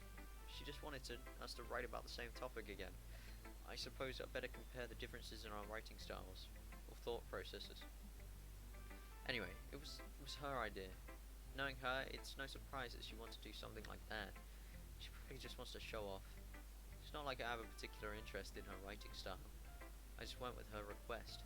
But, well, I suppose it's not too bad to write about something simple on occasion. It could be refreshing, you know? It's good for me to calm my thoughts once in a while. Yeah, I think I agree. Thanks for sharing. Alright, now on to the big one, Monica. Alrighty. Hi, Ethan. Have you thought about what you want to submit to perform at the festival? Well, being in this club is one thing, but performing in front of a bunch of people, I'll have to give it some more thought. Okay, no pressure. Whatever you do, I'm sure it'll turn out great. It would also make me happy to see. Anyway, let's take a look at today's poem. Sure. I let Monica take the poem I'm holding in my hands. It's kind of funny. How so? No, not the poem. I mean, it's funny how your poems and Sayori's poems have been getting more and more similar to each other each day. I'm surprised you're so in sync with her. Then again, you've been spending a lot of time together lately, haven't you? I guess you could say that. Although, we kinda grew up as best friends, so I haven't seen as much of her this past year. Since I joined the club, we've been spending a lot of time together again. I see. That reminds me. About how Sayori's been a little off today. Yeah? Did she tell you something? Well, you haven't been flirting with her, have you? Of course not. I've been treating her like I always do. Alright? Just making sure. I know how much you care about her. It'd be terrible if something bad happened to her. So keep an eye on her. Sayori's been acting so much happier ever since you joined the club. What could have happened all of a sudden? Well, never mind. This really isn't the time to be talking about this. Anyway, I'll share my poem with you now, alright? Alright. Okay. The Lady Who Knows Everything. An old tale tells of a lady who wanders earth. The lady who knows everything. A beautiful lady who has found every answer. All meaning, all purpose, and all that was ever sought. Here I am, a feather, lost adrift the sky, victim of the currents of the wind. Day after day I search with little hope, knowing legends don't exist. But when all else has failed me, when all others have turned away, the legend is all that remains, the last dim star glimmering in the twilight sky, until one day the wind ceases to blow, I fall, and I fall and fall, and fall even more, as gentle as a feather, a dry quill, expressionless. But the hand catches me between the thumb and forefinger, the hand of a beautiful lady. I look at her eyes, and find no end to her gaze. The lady who knows everything knows what I am thinking. Before I can speak, she responds in a hollow voice. I have found every answer, all of which amount to nothing. There is no meaning, there is no purpose. We seek only the impossible. I am not your legends. Your legend does not exist. And with a breath, she blows me back afloat, and I pick up a gust of wind. Alright. Well, I don't know about the last bit, but the middle bit, definitely. It's about, well, especially this line, like, it's about how you, well, what I think it's about how you become reliant on the wind, like, say you're a feather, like, you just go with the wind because you relied on it, but then when it stops, you just fall. You just fall and fall and fall, until you hit rock bottom. So that's at least what I think that line was. I don't know the general thing. You know, I feel like learning and looking for answers to the sorts of things that give life meaning. Not to get too philosophical or anything, but it was kind of on my mind, so that's what I wrote about. I see. I never really put much thought into it.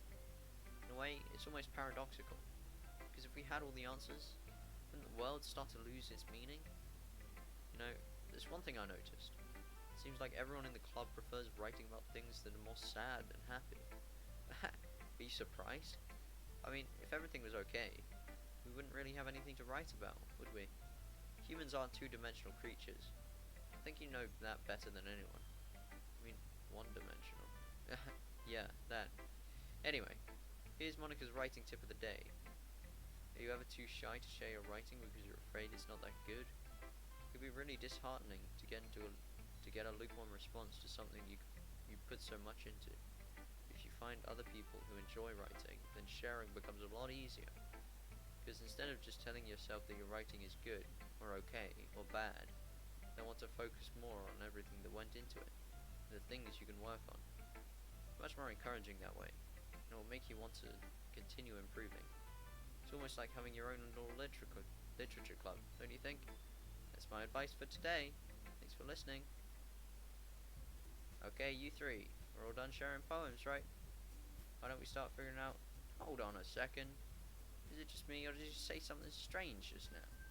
Eh? Something did sound a bit unusual. That's right. You deviated from your usual catchphrase when addressing the club. Catchphrase? I don't have a catchphrase. Jeez.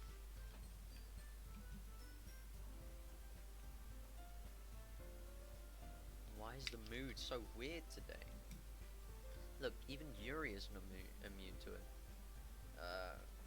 Stagnating air is common foreshadowing that something terrible is about to happen. In your books, maybe. Look, the only thing different is that Sayori isn't here. Ah, it seems you're right. Sigh. Sayori always helps lighten the mood a bit, doesn't she? It's almost like everyone's balance has been thrown off a little when she's not around. You three? What? Oh yeah, Sayori went home. Sayori went home early. Where the heck did she run off to anyway? Thought she just went to pee. Natsuki, please show some decency. Oh, come on. She actually wasn't feeling too well and went home early. Is that so? I hope she's alright. Seriously? Yeah, seriously. Of all the times to not go home with her, you pick the time she's not feeling well? So much for you two being all lovey-dovey. No, first of all, stop misunderstanding my friendship with Sayori. And second, she's kind of been avoiding me lately, so I don't want to force it. Oh? Oh.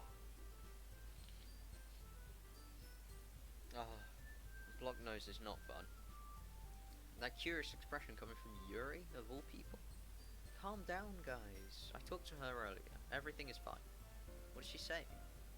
Anyway, we need to figure out the rest of the festival preparations. So, let's decide what everyone will be doing this weekend. I already know what I'm doing. That's right. Natsuki will be making cupcakes. We need a lot of them, different flavors. Can you handle that all by yourself, Natsuki? Challenge accepted. And as for myself, I'm going to be printing and assembling all the poetry pamphlets. Suri will be helping me design them. And as for Yuri, you can, guys, can you help me come up with something for Yuri? I'm useless. No, that's not it at all. You're the most talented person here, you know. Now Natsuki's pouting as well. Jeez, even I can't tell now. I guess I never gave Sayori enough credit, but I can tell things are even harder on you when she's not around. That may be the case. But if I can't also be a leader on my own, then I won't grow as a person. So, Yuri, you have beautiful handwriting, you know? So you should make some banners and decorations to help set the atmosphere. Atmosphere? About that. I love atmosphere. Yuri's expression suddenly changes as she stares at her desk in focus and starts nodding to herself. Your mind is already racing, I see. That's great. You'll be a wonderful help, Yuri. But anyway, that just leaves you, Ethan. The one who is truly useless. Don't say that. In fact, Natsuki and Yuri have some pretty heavy tasks to handle. It'll probably go a long way to give one of them a hand. You'd always help me out as well. I would be really appreciative of that. Is Monica suggesting I spend the weekend with one of my club members? How on earth are they going to respond to a suggestion like that? I suppose I wouldn't mind a little bit of help. Well, even if you don't know how to bake, there's always some dirty work I can give you. It's not like Monica's going to give me a choice. You shouldn't be sitting on your butt anyway. Natsuki tries to mumble a bunch of excuses like that. If I recall, Natsuki, you mentioned that you would like to handle the baking on your own. Ethan may not like to be around if you only make him out to be a nuisance. So, therefore, maybe more suited to assisting with the decorations. Hold on, I never said that. How hard could it be to make a few decorations anyway? It sounds more like you're just making excuses for Ethan to... What are you saying? It will be extremely meticulous work. And baking isn't? Just what do you think? Guys, let's settle down for a moment. In the end, I think it's up to Ethan to decide how he'd like to contribute. Besides, he hasn't really got the chance to spend any time with me yet, you know? So I'm sure he's interested in... You literally just said... I'm surprised as well. Sorry. I was just saying though. Jeez. Can we settle this already? Yeah, Ethan, you're okay with this, right? In the end, it's up to you. Of course. Very well. In that case, everyone looks straight at me. Of course, I'm going with... Who should I pick? Guys, please.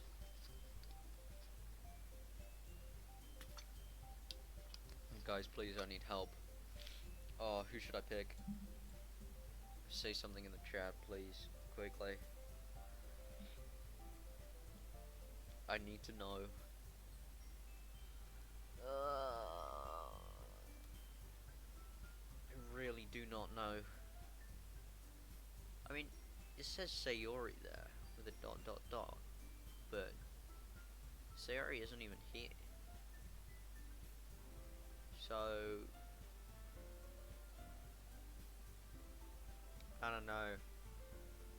I I feel like since we've been going Sayori this whole time, we should pick her again. I'm not sure though. I don't know. I feel like we should. Oh my god. Alright. We're gonna pick Sayori. They're gonna pick Sayori. I mean, if it's going to be anyone, then I prefer helping Sayori. I mean, we're already neighbours, and Monica said that Sayori was helping her. Jeez, do you really hate us that much?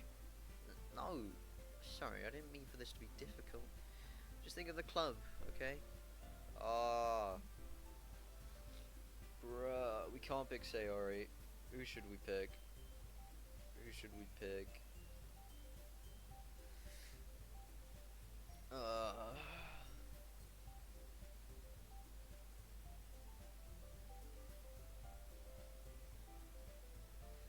feel like Natsuki, probably. Let's go Natsuki.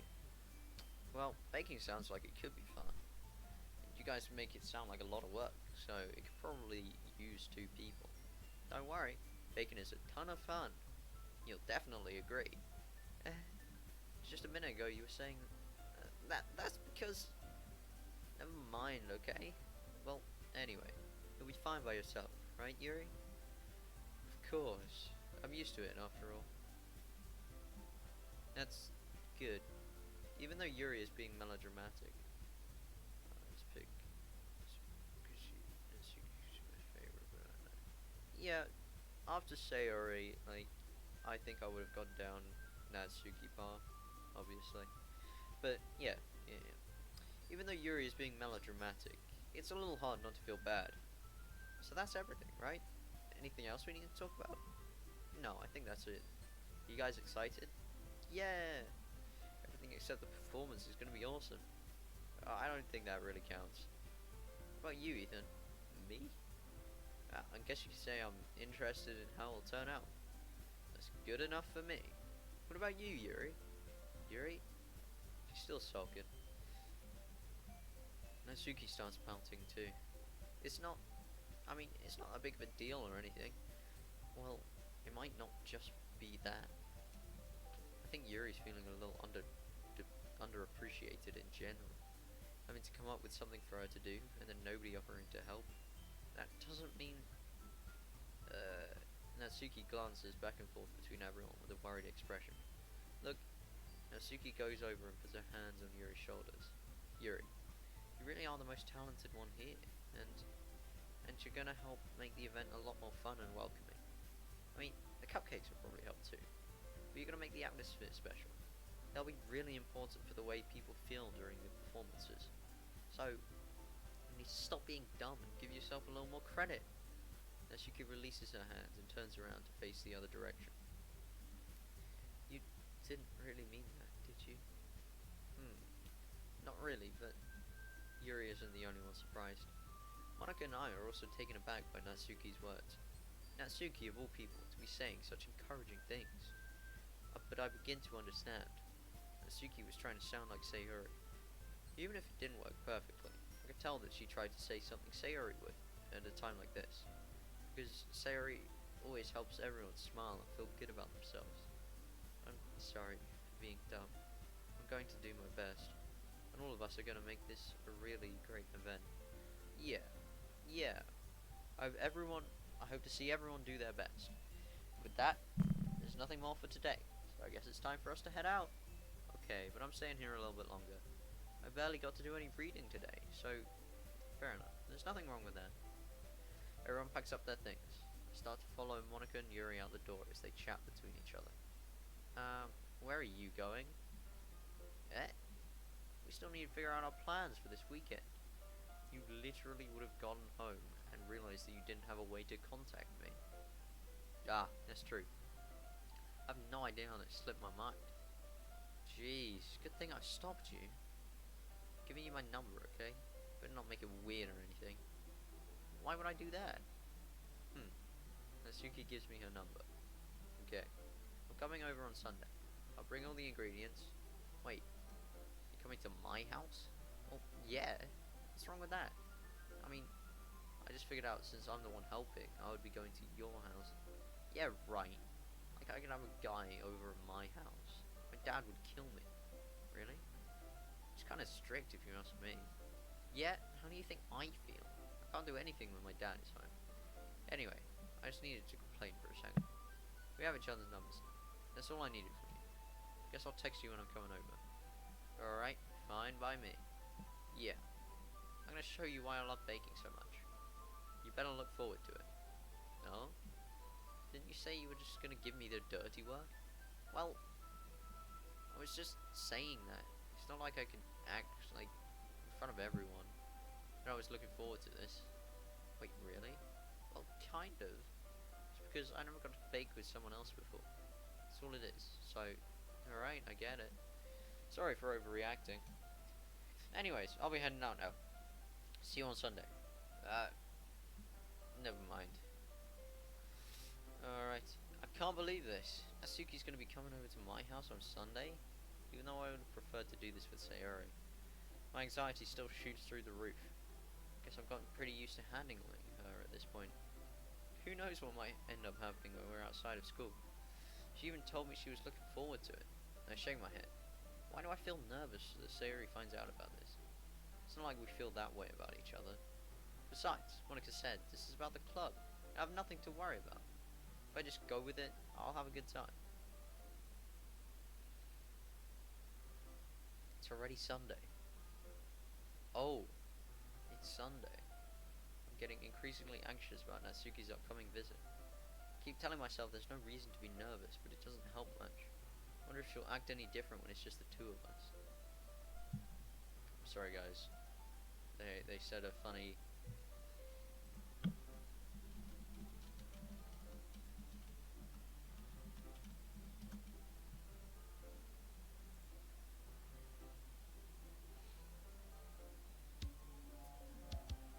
Where's the good part? Where's the good bit?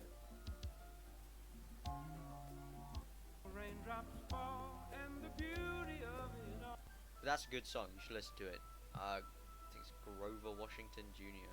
Just the two of us. It's a really great song, honestly. Alright. Anyway. That's besides the point. Okay, so I think since it is the Sunday, we're just gonna save. Save on the Sunday. I'm gonna return. And that's gonna be it. So large. Okay. Anyway, hope you guys enjoyed. That was very fun. I think we're just before the climax, so don't forget to tune in on Monday for another Doki Doki stream where we will be hopefully finishing it. I'm not sure how much longer it is, but it feels like it's getting to like the peak. So hopefully that'll be it. But yes, so thank you guys for following, watching, just being here really. So thank you guys so much for that. I really appreciate it. And thank you just for being here, for chatting, all that stuff. Thank you so much. And don't forget to smile, alright? Have fun, alright? I'll see you guys on Monday. Alright, bye.